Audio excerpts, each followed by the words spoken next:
Welcome everyone to this journey of walking with the crucified.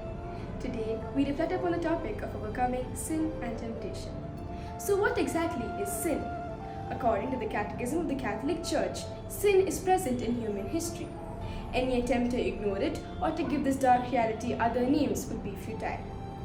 To try to understand what sin is, one must understand the profound relation of man to God, for only in this relationship is the evil of sin unmasked.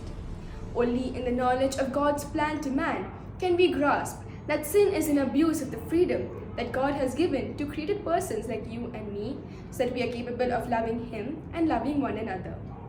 God created man in His image and established him in His friendship. Man, tempted by the devil, let his trust in his Creator die in his heart and abuse the freedom that God had given him. The Bible teaches us in James chapter 4 verse 7, "Submit yourselves therefore to God, resist the devil and he will flee from you."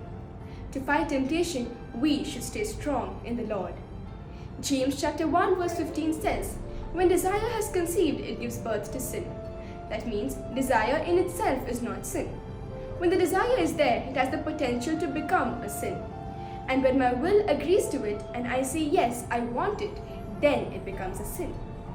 But when a temptation comes into my mind and I reject it saying no, I don't want it, then there is no sin because I threw it out. The fact that you have been drawn to sin does not mean that you have sinned. Sin has an attraction because if there is no attraction, there is no sin. Imagine if the tree of knowledge of good and evil was smelly, full of thorns, stinking and ugly to look at.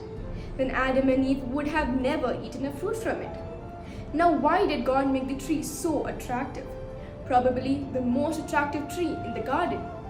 The answer is very simple. To ask Adam and Eve if he was more important to them than the tree that he created. Eve was attracted to the tree, but at that point she did not sin. The moment she plucked the fruit from the tree, that is when she sinned.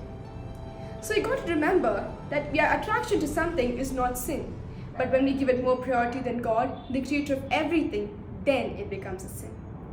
So my dear friends, let us always be vigilant and remember the teachings of St. Paul, as in Romans chapter 5 verse 20 he writes, "Where sin increased, grace increased all the more." This Lenten season, let us ask ourselves if we are giving our desires more priority than God, the creator of everything. Wishing you all a blessed Lenten season. Thank you.